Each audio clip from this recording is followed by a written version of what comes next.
Here's the big challenge of life. You can have more than you've got because you can become more than you are. That's not a motivational phrase. That's a law. And the other side of that law reads like this: unless you change how you are, you'll always have what you got. Not because life is unfair, not because the system is rigged, but because outcomes follow identity. Most people want better results, better income, better health, better relationships, better clarity. But very few people want to confront the uncomfortable truth. Results do not change first. People do. I've seen this pattern repeat itself over and over. Income does not far exceed personal development. Sometimes income jumps ahead through luck, timing, or opportunity. But unless the person grows to match that level, the income almost always falls back. Like water finding its level, life has strange ways of correcting imbalance. If someone hands you $1 million, you had better become a millionaire quickly. Not emotionally, not psychologically, but structurally, because money does not stay where it does not belong. Someone once said that if all the money in the world were divided equally, it would eventually return to the same pockets. That statement isn't cynical. It's observational. It means that money follows behavior. Success works the same way. Success is not something you chase, it's something you attract. Success looks for a place to stay, and it does not stay in environments that cannot support it. That's why the real work is never external. The real work is internal. Personal development. Not the kind that feels good, the kind that changes structure. The most important question you can ask yourself is not, what am I getting? The real question is, what am I becoming? You can earn money and still decline as a person. You can stay busy and still move backward. You can achieve externally while eroding internally. And eventually, the internal collapse catches up. Happiness does not come from accumulation. It comes from alignment. Alignment between who you are and how you live. This is not a one-time realization. It's an ongoing confrontation. What kind of person am I becoming through the way I spend my days? For a long time, this puzzled me. I noticed that two people could exist in nearly identical circumstances, same environment, same resources, same obstacles, yet one would consistently outperform the other. At first, it seemed unfair, then it became obvious. The difference was not opportunity. The difference was value. There's no extra time. Everyone gets the same 24 hours.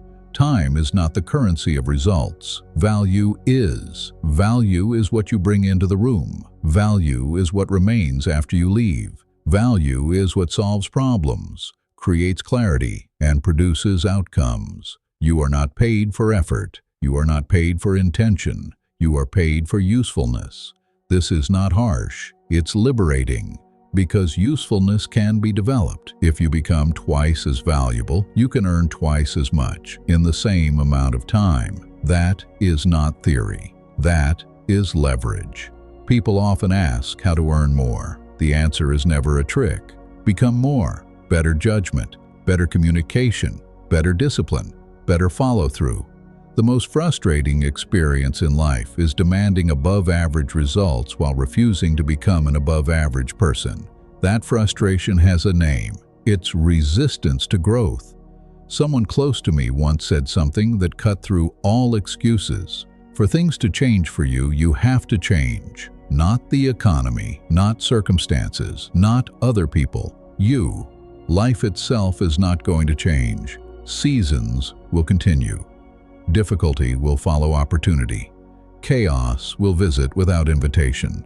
The mistake is expecting a stable world. The solution is becoming a stable person. Life and business are like the changing seasons. This is not poetic. It's accurate. You cannot negotiate with winter, but you can prepare for it. This is where most people fail. They wish for easier conditions instead of developing greater capacity. Capacity solves problems. Complaining does not. The question is never whether difficulty will arrive, The question is whether you are equipped when it does. That's where identity matters. Not identity as a label, identity as a pattern. You are the sum of your daily behaviors, nothing more, nothing less. Change does not begin with intensity, it begins with consistency. This is the foundation. Everything else builds on this. There are two phrases that explain most of life. They are simple, they are not comforting, but they are accurate. The first is this: life and business are like the changing seasons. The second is this: you cannot change the seasons, but you can change yourself. Most people understand the first phrase. Very few accept the second. They understand that life is unpredictable. They understand that things go wrong. They understand that difficulty appears without warning. What they resist is responsibility. Responsibility is not blame. Responsibility is ownership. Blame looks outward. Ownership looks inward. Blame asks, "Why did this happen to me?" Ownership asks, "What am I going to do now?" Life improves only when ownership replaces blame. The seasons are not personal. Winter does not arrive because you deserve it. Summer does not arrive because you earned it. Seasons arrive because that is how reality functions. Some winters are short, some winters are long, some winters are brutal. Some winters arrive one on top of another.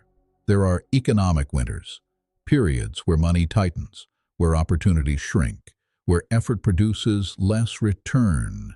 There are emotional winters, loss, disappointment, isolation, doubt. There are personal winters, moments where confidence collapses, where identity feels unstable, where direction disappears. These winters do not discriminate. They visit everyone.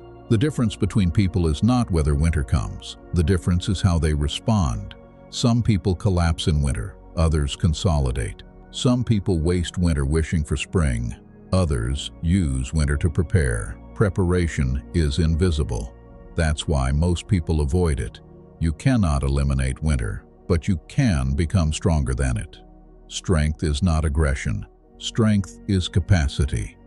Capacity is what allows you to endure pressure without breaking character. Before understanding this, many people make the same mistake. When life becomes difficult, they wish it were easier. They wish for fewer problems, fewer obstacles, fewer responsibilities. That wish never works. The more effective wish is this: I wish I were better. Better skills, better judgment, better emotional control. Problems scale with responsibility. So does opportunity. This is not punishment, it is structure. The second lesson of the seasons is spring. Spring is opportunity. It always follows winter. This is one of the most consistent patterns in life. Opportunity does not disappear forever. It cycles. But opportunity is useless without action. Spring does not reward hope. Spring rewards planting. Most people misunderstand opportunity. They think opportunity is permission. It is not. Opportunity is a window. If you hesitate, it closes. Spring is limited. Life is limited. There are only so many chances to plant. Those who act during spring build leverage. Those who hesitate explain themselves later. The third lesson is summer. Summer is maintenance, protection, defense. Once something is built, it becomes a target. Every good habit attracts resistance. Every new discipline invites distraction. Every improvement draws pressure. This is not pessimism. This is physics. If you do not protect what you build, it will be eroded. This is where discipline becomes necessary. Not discipline as punishment. Discipline as preservation. You protect your time. You protect your energy. You protect your attention. Unprotected effort leaks.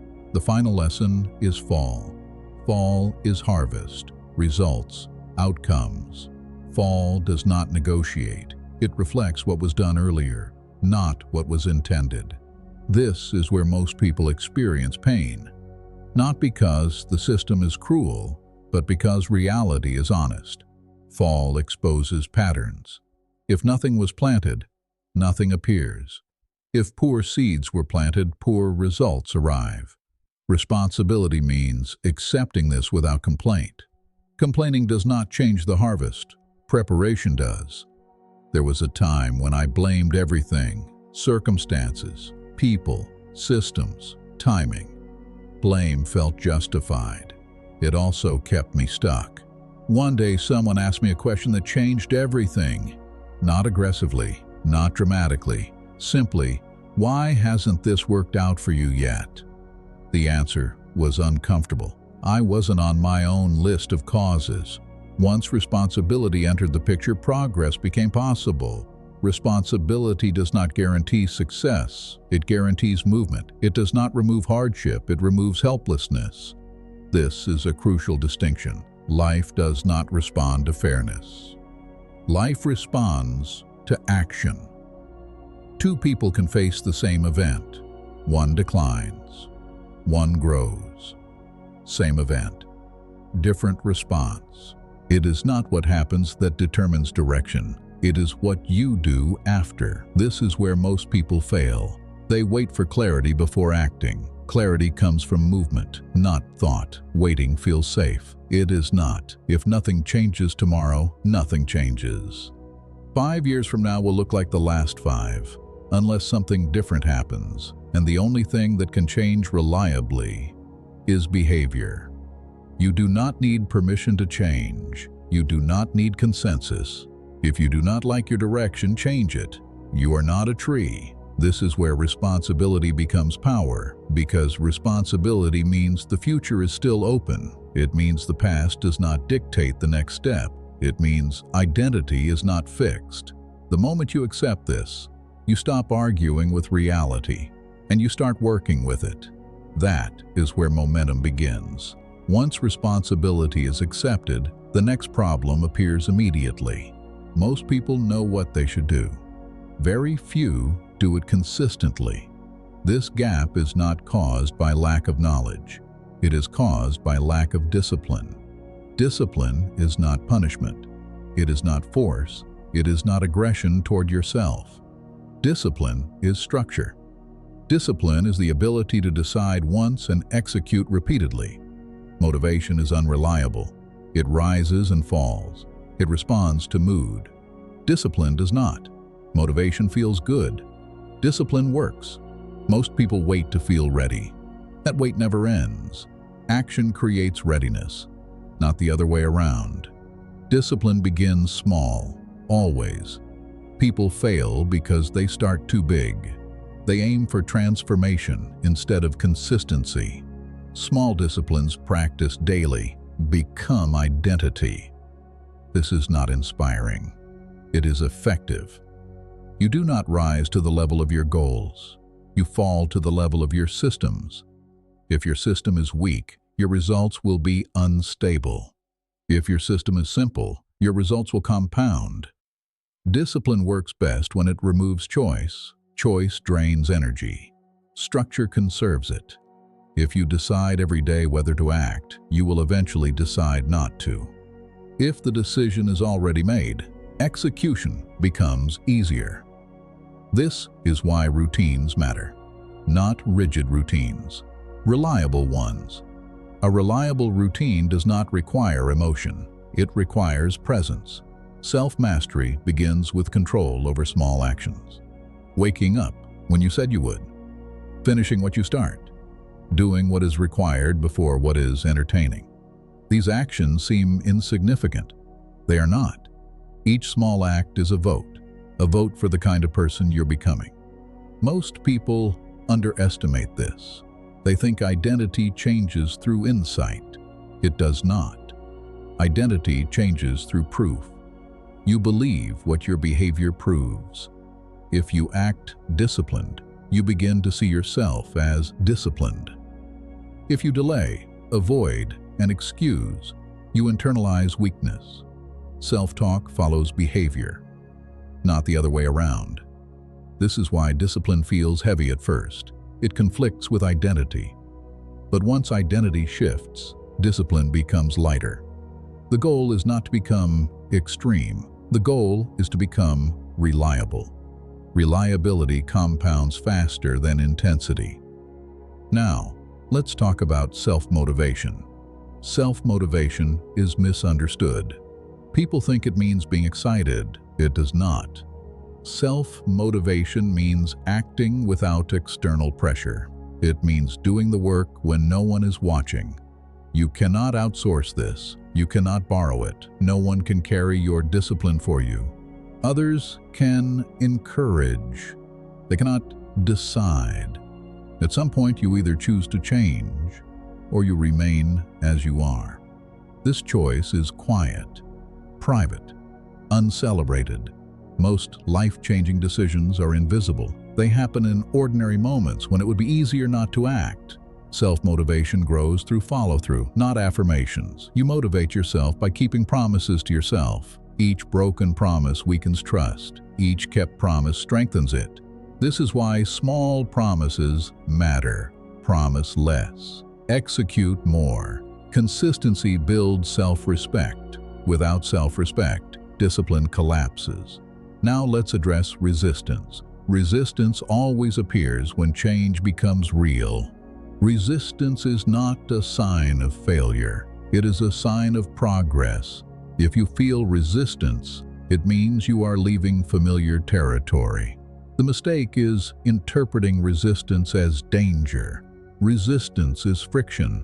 Friction is expected. Those who succeed do not eliminate resistance. They learn to move despite it. They stop negotiating. Negotiation is the enemy of discipline. When you negotiate with yourself, the weaker voice usually wins. Structure removes negotiation. Now consider daily structure. A productive day does not need to be full. It needs to be intentional. Every day should include one action that moves the future forward, one action that maintains the body, one action that sharpens the mind. This is enough. Most people try to do everything. They burn out. A focused system outperforms ambition. One meaningful action per day compounds faster than sporadic effort. This is how long-term change actually happens. Not through dramatic shifts, through steady pressure. You do not need to win every day. You need to avoid losing momentum. Missing once is an event. Missing twice is a pattern. Discipline protects momentum. Now let's talk about learning. Learning is not passive. It is not consumption. Learning is integration. Most people read without applying. That is entertainment, not education. One applied idea is worth more than 100 understood ideas. When you encounter something useful, capture it, write it down. Do not trust memory. Memory is selective and unreliable. Repetition installs ideas. Review what you write. Revisit what works. This is how ideas turn into behavior.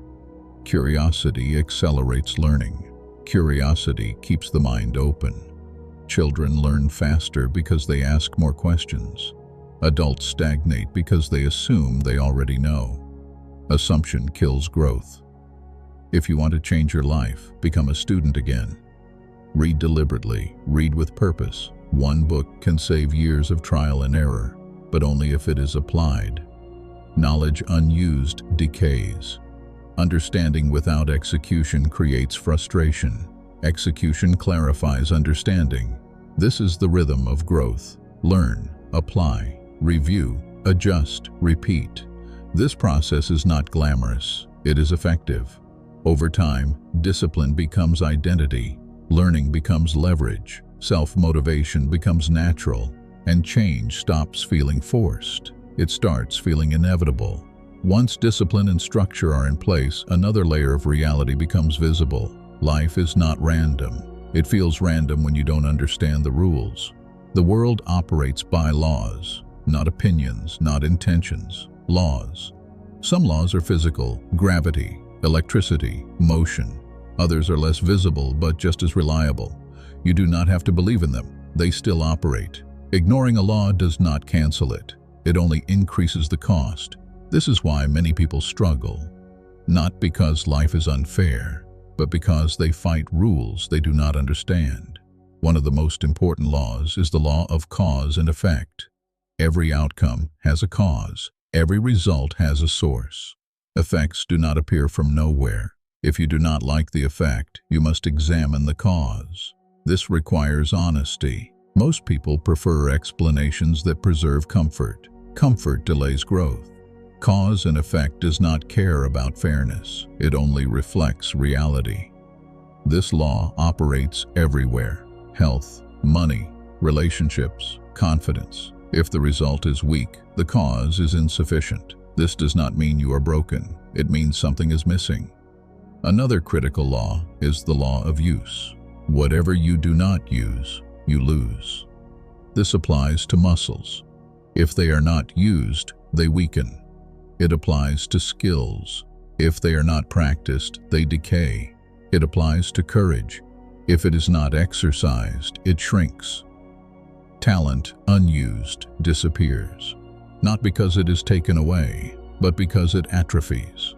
This law is neutral. It does not judge. Energy unused fades. Focus unused scatters.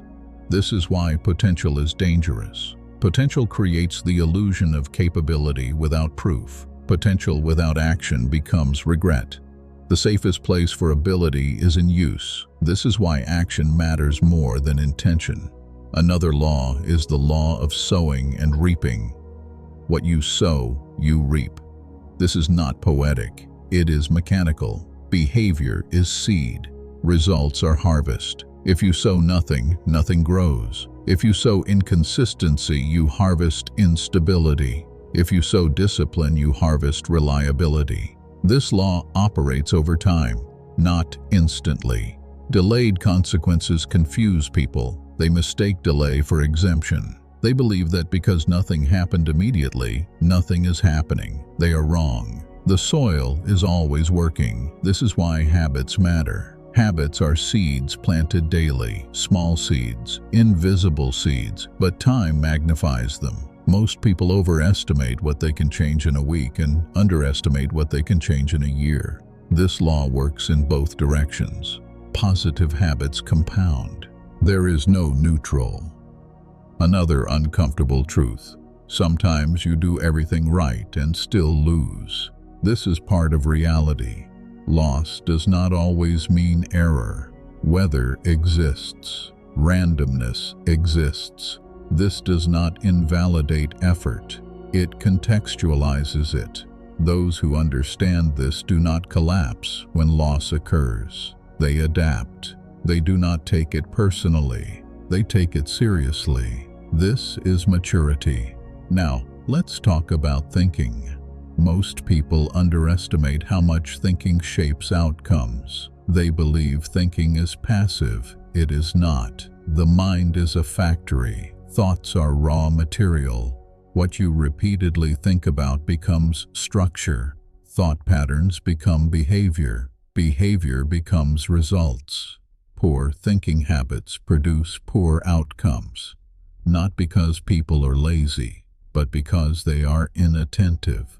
They allow random input to shape their inner environment. What you read matters. What you watch matters. What you dwell on matters.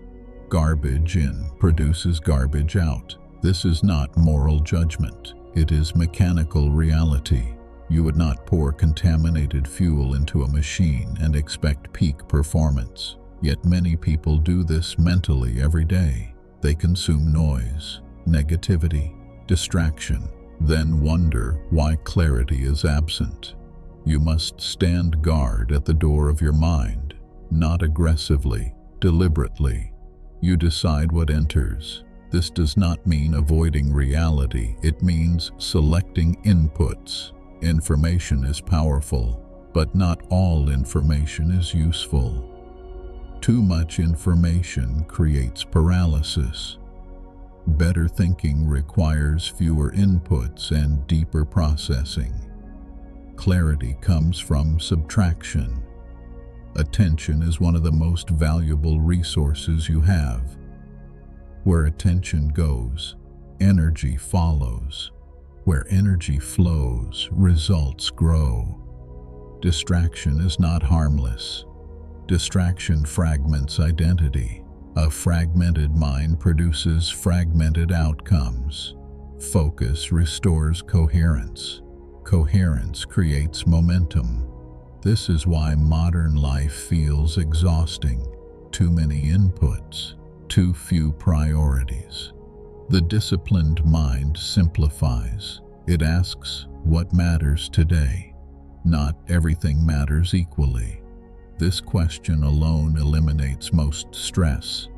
Thinking clearly is not about being intelligent. It is about being intentional. You do not need more thoughts. You need better ones. Better questions, better filters. As thinking improves, decisions improve. As decisions improve, results follow. This is not magic. It is alignment. The person who understands these laws stops arguing with life. They begin cooperating with it, and cooperation always outperforms resistance. Once you understand responsibility, discipline, and the laws that govern outcomes, one question remains: direction. Effort without direction is exhausting. Motion without direction is chaos. Many people are busy. Very few are deliberate. Without goals, life defaults.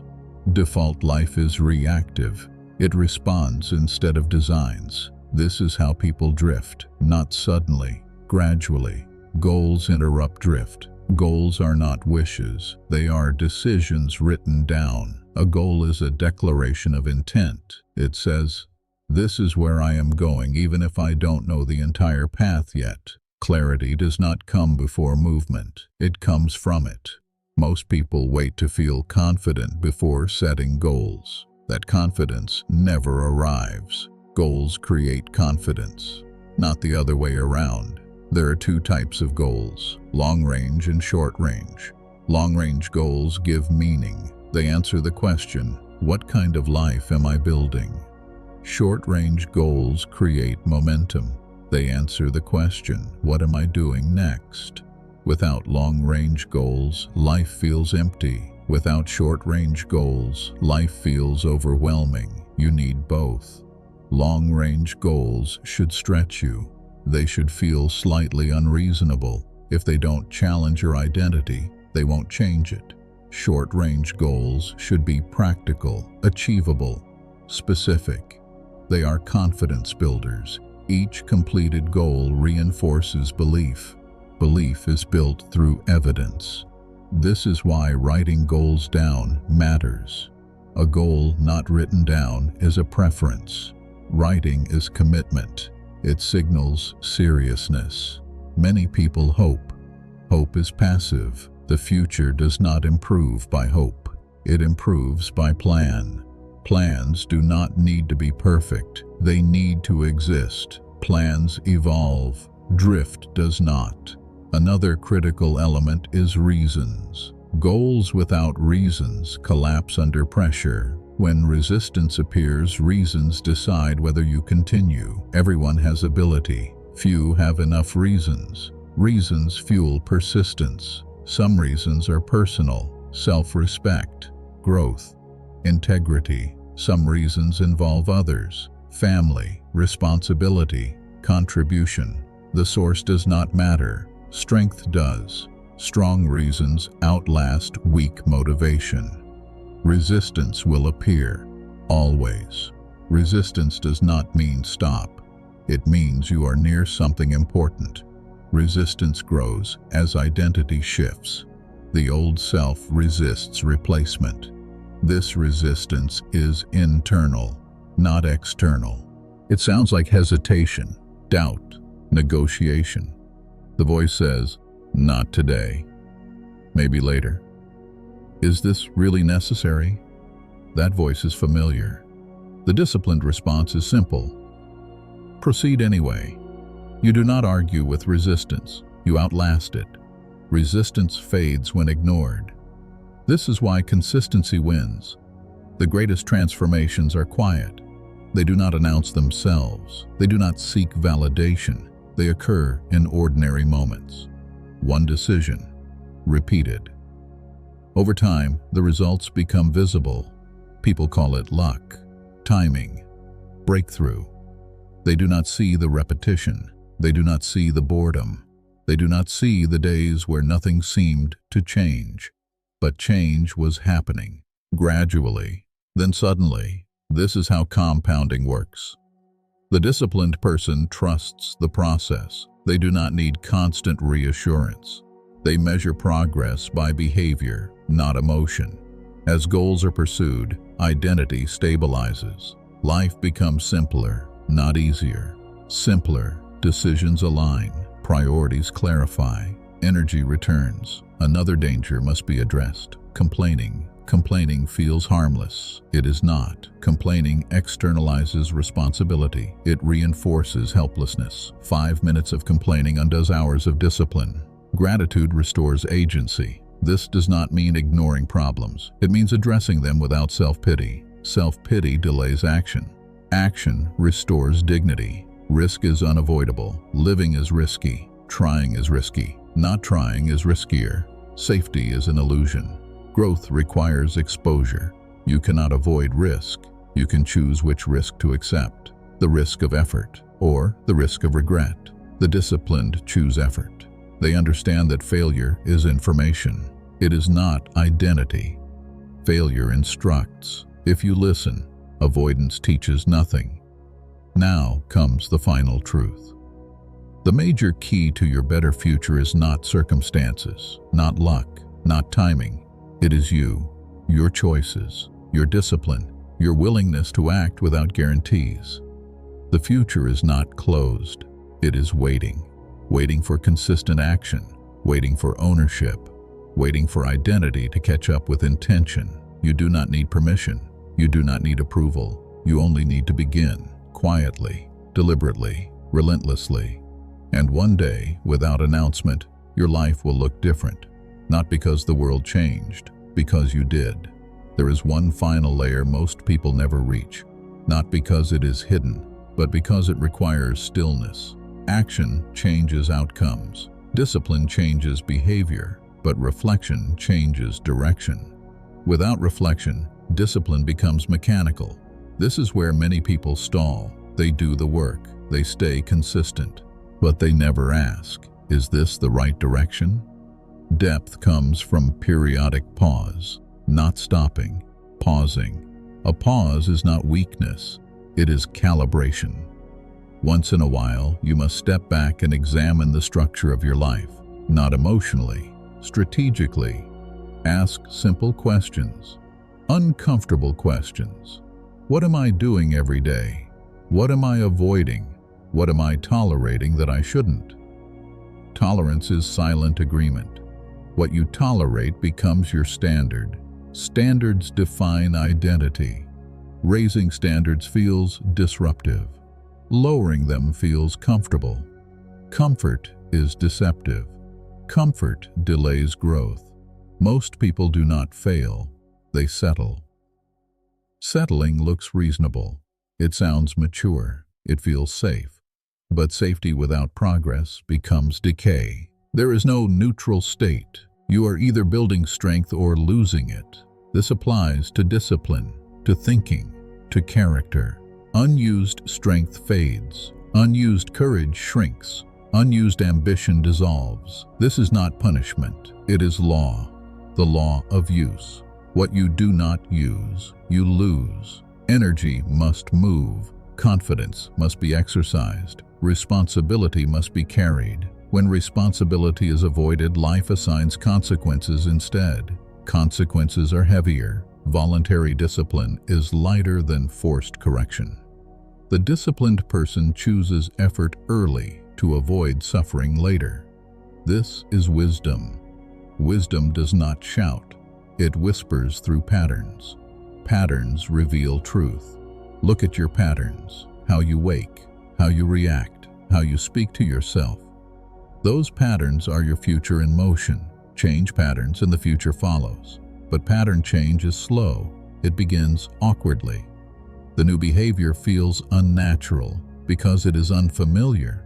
The old behavior feels natural because it is rehearsed. Do not confuse familiarity with truth. Repetition creates comfort, not correctness. At first, discipline feels forced. Later, it feels obvious. At first, structure feels restrictive. Later, it feels freeing. Freedom comes from order. Order comes from clarity. Clarity comes from intention. This is why simple rules work. Wake at the same time. Move your body. Work before entertainment. Read daily. Reflect weekly. These are not extreme practices. They are stabilizers. Stability enables growth. Chaos drains energy. Many people are tired not because they do too much, but because they do too little intentionally. Their energy leaks everywhere. Focus restores energy. Focus comes from deciding what matters. Deciding what matters requires honesty. Honesty requires courage. Courage grows through action. This is a loop. Action builds courage. Courage allows honesty. Honesty clarifies direction. Direction focuses action, round and round. The upward spiral. There is another truth rarely discussed: loneliness. Growth creates distance. As you change, some relationships no longer fit. This is painful, but normal. You are not abandoning others. You are honoring your path. Those aligned will adapt. Those opposed will resist. Resistance is not always malicious. Sometimes it is fear. Fear of change. Fear of being left behind. Do not explain yourself excessively. Explanation invites negotiation. Consistency explains everything. Let results speak. Silence followed by visible progress is the strongest argument. Your life becomes the message. Now understand this: growth never ends. There is no final arrival, only higher standards. Every level has its own challenges. Every gain introduces responsibility. This is why discipline is permanent, not intense. Consistent. Intensity burns out. Consistency compounds. The goal is not to transform overnight. The goal is to become reliable to yourself. Self-trust is rare. It is built when you do what you said you would do, even when no one is watching. Especially then, when self-trust exists, confidence follows. Confidence is calm, not loud. Calm confidence does not seek approval, it moves. Now bring this back to the beginning. You can have more because you can become more. Unless you change how you are, you will keep what you have. This is not a threat, it is an invitation. Every day offers the same choice: repetition or refinement, excuses or ownership, comfort or progress. The choice is quiet, but the outcome is loud. Years from now, your life will be evidence of discipline, or evidence of avoidance, nothing else. There is no hidden variable, no secret condition, only action accumulated over time. Begin again tomorrow, not perfectly, deliberately, and continue. That is enough. Most people think change is about doing more. It isn't. It's about becoming different. Behavior follows identity, always. You do not rise to the level of your goals. You fall to the level of who you believe you are. This is why temporary motivation fails. Motivation acts on behavior. Identity governs it. If your identity says, "I am inconsistent," discipline feels unnatural. If your identity says, "I finish what I start," discipline feels obvious. The work, then, is not forcing behavior. It is reshaping identity. Identity is formed by evidence. Every action is a vote for the person you are becoming. No single action decides everything, but repetition does. This is why small disciplines matter. They are identity builders. Waking up when you said you would, doing the work when you don't feel like it, stopping when it's time to stop. Each act reinforces self-trust. Self-trust compounds faster than talent. Many talented people fail because they do not trust themselves. They negotiate with their impulses. They make promises they don't keep. Over time, the mind learns. Words mean nothing. Once that happens, discipline collapses. Rebuilding self-trust starts small. Make promises you can keep. Keep them, then increase the weight. This is training. You are training yourself the same way you would train anyone else, with structure, with repetition, with standards. Your environment matters more than willpower. Willpower is finite. Environment is constant. Most people try to fight environments they should redesign. If distractions are everywhere, discipline drains. If temptation is close, resistance weakens. Design removes friction. Remove what weakens you. Add what supports you. This is not avoidance. It is intelligence. A disciplined person does not rely on strength alone. They rely on systems. Systems outperform emotion. Structure creates freedom. Without structure, everything requires effort. With structure, good behavior becomes default. Look at your environment. What does it encourage? What does it normalize? Your surroundings train you silently. So do the people you spend time with. Energy transfers, attitudes transfer, standards transfer. This is not judgment, it is reality. You will drift toward the average of what you tolerate around you. If you want to rise, something must change. Sometimes it's habits, sometimes it's expectations, sometimes it's distance. This is difficult, but necessary. Growth costs comfort. Comfort costs potential. There is always a price. The question is which one you pay. There is a quiet war happening, not outside, inside, between the future you and the version that wants to stay the same. This war is not dramatic. It happens in small moments. The alarm goes off. The urge to delay appears. The work begins. The urge to escape appears. No one sees these battles, but they decide everything. You do not win by intensity. You win by consistency. The person who shows up when nothing is exciting wins. Most people wait to feel ready. Ready is a myth. Action creates readiness. Movement creates clarity. Stillness without intention creates decay. Progress favors motion. Even imperfect motion. Especially imperfect motion. Do not wait to feel confident. Confidence is a byproduct. Earn it. The future is built quietly, in repetition, in restraint, in discipline, and every day the same question returns. Will you act as the person you want to become, or the person you've been? There is no middle ground, only direction. And direction is chosen daily. You were taught a story, not openly, not maliciously, but consistently. Work hard, save what you can, be patient, retire someday. And you were told this was freedom. But consider this carefully. If decades of labor end in dependency, what was really achieved? If a lifetime of effort ends in fear, who truly benefited? You were not born to exchange your best years for survival. You were not born to live cautiously and disappear quietly. Yet this is the path many follow, not because they chose it, but because they never questioned it. The system does not reward obedience, it rewards awareness. Those who never examine the structure they live inside rarely escape it. Many believe they are free simply because no one is openly restraining them. But freedom is not the absence of chains, it is the presence of choice. If your choices are limited by routine, debt, expectation, and fear, then the chains still exist. They are just invisible. Most people do not notice them until it is too late. They obey the rules, they stay loyal, they wait patiently, and when the waiting ends, there is nothing waiting for them. This is not misfortune, it is conditioning, and conditioning can be undone. Work is not the enemy. Misplaced effort is. Effort without direction exhausts.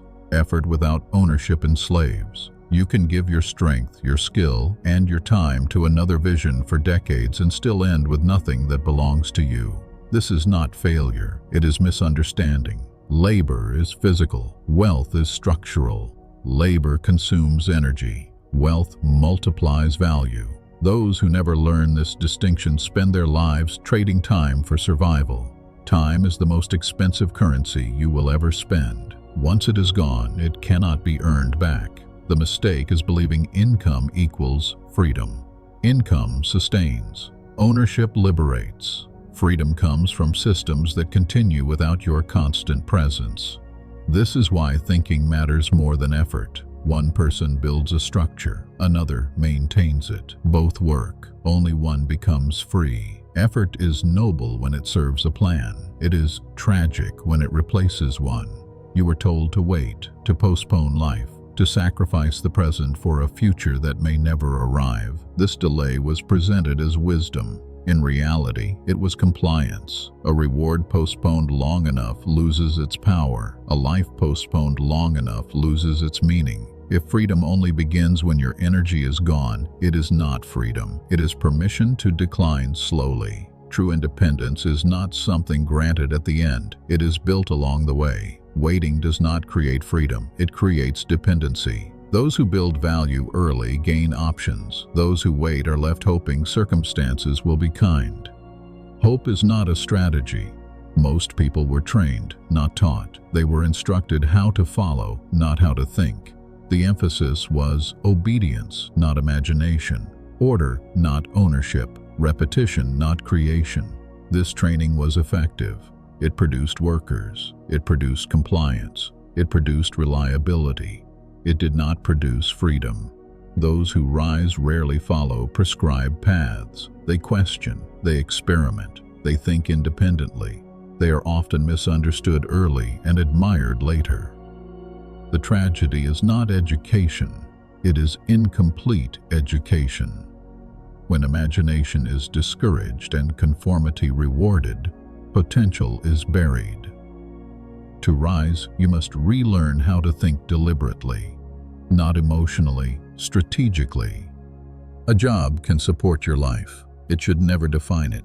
Employment is temporary utility, not final purpose. When work funds your future, it is useful. When it replaces your future, it becomes a trap. Many confuse stability with security. True security comes from adaptability, from skill, from ownership, from the ability to create value independently. The disciplined individual uses work as leverage. They do not surrender to it. They build quietly. They plan deliberately. They transition intentionally. This is not rebellion. It is responsibility. Wealth responds to order, to clarity, to consistency, not to chaos, not to desperation, not to blind effort. Thought precedes outcome. Belief precedes behavior. Repetition precedes identity. Those who understand this shape their inner world first. They speak intentionally. They plan carefully. They repeat relentlessly. This is not mysticism. It is cause and effect. Your mind executes what it is trained to believe. Train it deliberately. Most people are not trapped by circumstances. They are trapped by routines. Habits decide direction. Daily rhythms decide destiny. The difference between those who rise and those who remain is not intelligence. It is structure. Unexamined routines produce predictable outcomes. Change the rhythm and the result changes. Discipline is not punishment. It is precision. Small daily actions repeated without exception build unstoppable momentum. Delay is not neutral. It is surrender. Every day spent waiting is a day someone else moves forward. Hesitation compounds against you. Momentum compounds for those who act. Courage is not something you feel first. It is something you do first. Clarity follows movement. Those who wait for certainty rarely move. Those who move create certainty. Time does not reward hesitation. It rewards action. The final division is simple: those who obey circumstances and those who command themselves. Self-command changes everything. When you govern your thoughts, your habits, and your direction, external forces lose control. You stop reacting. You start deciding. This is where leadership begins, not over others, over yourself. You were not born to drift. You were not born to comply. You were born to build. And as long as you are willing to take responsibility, change remains possible. Right now, not later. Everything returns to this moment. Not the past, not excuses, not fear. What you do next. There is a war being fought over your life, and most men never notice it. Not a war of bullets, a war of attention, a war of focus, a war of direction. Because the fastest way to enslave a man is not to chain his body, it is to scatter his mind. If a man cannot hold his attention on one purpose, he cannot build anything. He cannot build wealth. He cannot build strength. He cannot build discipline. He cannot build a future. He will start, stop, start, stop, start, stop. And 10 years later, he will call it bad luck. But it was not luck. It was distraction. Look around you. The world is designed to keep you soft. It feeds you comfort until you lose your edge. It feeds you noise until you lose your clarity. It feeds you entertainment until your ambition dies quietly. And then it offers you a label for your failure. They call it burnout. They call it stress. They call it the economy. They call it depression. They call it being too busy. But the truth is simpler. A distracted man is a defeated man. Distraction is not harmless. Distraction is theft. It steals hours. It steals energy. It steals momentum. It steals the sharpness of your mind. And the worst part is that distraction is comfortable. It does not feel like an enemy. It feels like relief. That is why it wins. A man comes home tired. He tells himself he deserves something easy. He scrolls, he watches, he consumes, he escapes. And that becomes the pattern. Do not misunderstand me. Rest is good, but escape is deadly. Rest restores you. Escape replaces your purpose with pleasure. And when a man replaces purpose with pleasure for long enough, he becomes weak. Not in body alone, in spirit, in discipline, in identity. You must understand this law. What you repeatedly give attention to, you become. If your attention goes to noise, you become noisy inside. If your attention goes to gossip, you become small. If your attention goes to comfort, you become soft. If your attention goes to growth, you become powerful. This is not theory. This is a law. Now let us make it practical. If you want freedom, you must create a system that protects your attention. Here is the first rule. Do not begin your day with the world. Begin your day with your mission. If your first action every morning is to open your phone, you have already lost. You have invited the world into your mind before you have given yourself orders, and a mind with no orders becomes a servant. So starting tomorrow, do this. Wake up.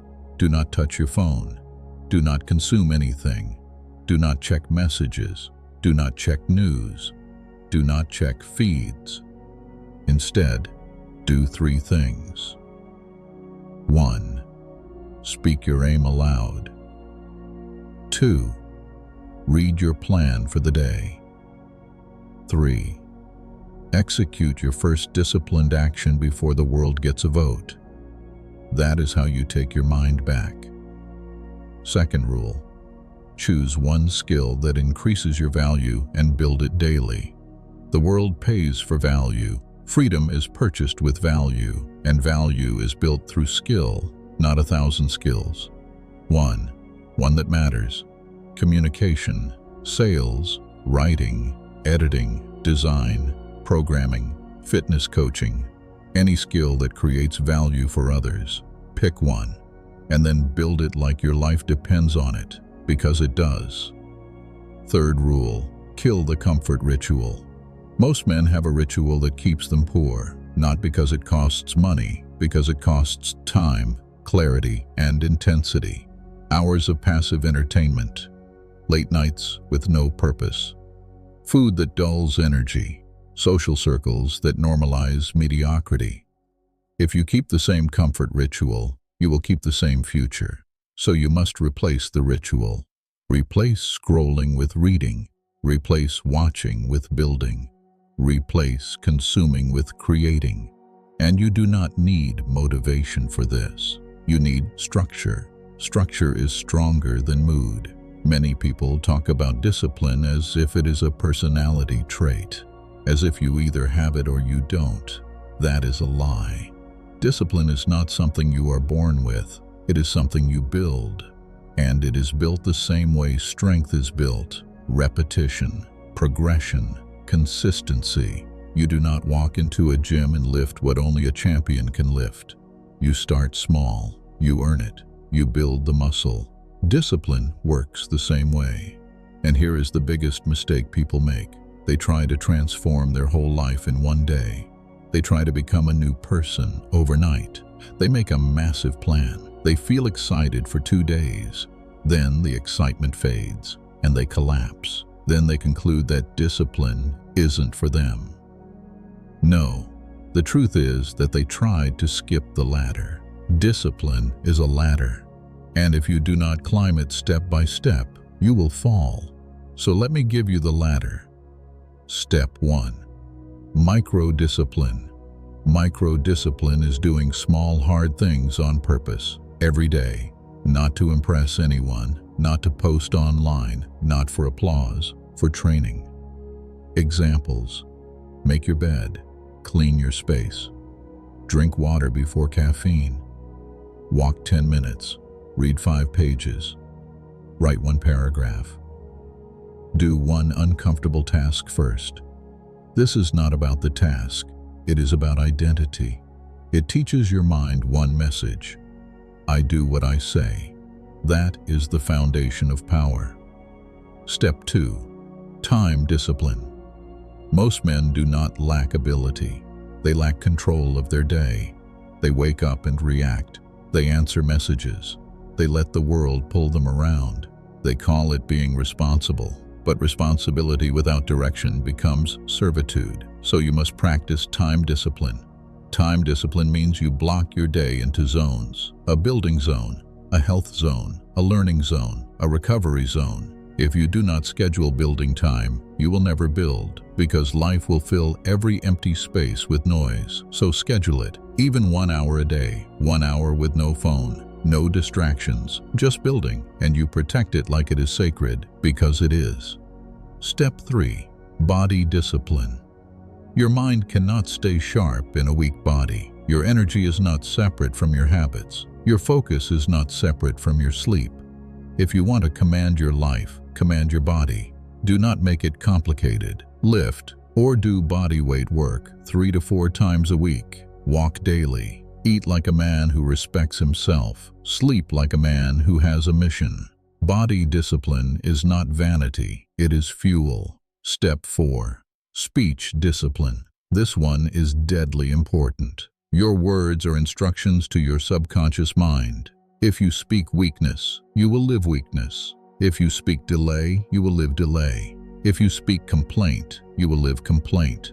So clean your language. Remove phrases like, I can't, I'm tired, I'm not ready, maybe one day, it's too late. Replace them with command language. I will, I choose, I act, I build, I learn, I adapt. This is not pretending. This is programming. You are either programming yourself for freedom or programming yourself for chains. Step 5. Purpose discipline. This is the highest level. Purpose discipline is when your aim becomes your ruler. You do not decide based on mood. You decide based on mission. Will this action move me toward my aim? Yes or no? If no, it gets cut. No debate. This is how winners live. Not because they are special, because they are aligned. Now, let me make it practical. If you want to become a disciplined man, pick one level and begin today. Do not wait. Start with micro-discipline for 7 days. Then add time discipline. Then add body discipline. Then add speech discipline. Then lock in purpose discipline. And do not measure progress in feelings. Measure progress in consistency. Say this aloud. I do not negotiate with weakness. I train discipline like a weapon. My future obeys my consistency. You want freedom. Then you must understand the engine that produces it. Freedom is not a dream, it is a result, and results come from systems. Wealth is a system outcome. It is built from value and leverage. Value is what you bring. Leverage is what multiplies it. Most people never become free because they never build leverage. They remain trapped in one-to-one trade. 1 hour for 1 payment, 1 day for 1 wage. And if you stop working, the money stops. That is not wealth. That is dependency. So what is leverage? Leverage is anything that allows your value to create results without your constant presence. A product, a service with systems, a media channel, a book, a course, a business, an automated process, an investment. Leverage is the difference between labor and ownership. Now here's the truth that offends many people. Your job can be honorable, but it will not make you free unless it becomes a tool to build leverage. So here's the practical plan. Phase 1. Build your value. You must become more useful. Your income will not rise above your value for long, and if it does, it will fall back to your level. So, build value. Pick a skill that the market pays well for. Then practice it every day, not once a week, daily, because the market does not reward what you know, it rewards what you can do. Phase 2. Create proof. Many people say they have skills. Few can prove it, so build proof. A portfolio, examples, before and after work, results, testimonials. Proof turns skill into income. Phase 3. Turn skill into a simple offer. Do not make it complicated. One problem, one solution, one clear outcome. You become the person who solves that problem. That is how value becomes money. Phase 4. Build leverage. This is where freedom is created. Take what you do one-to-one and turn it into one-to-many. Record knowledge, package systems, create content, build a brand, build a community, build something that scales. And yes, it takes time, but so does a lifetime of obedience. And one of those paths ends in ownership, the other ends in dependency.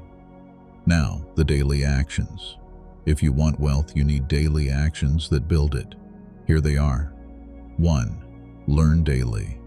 30 minutes minimum. Study your skill and your market. 2. Create daily. Write, record, build, design. Something must exist at the end of the day that did not exist in the morning. 3. Sell daily, not in a desperate way, in a disciplined way.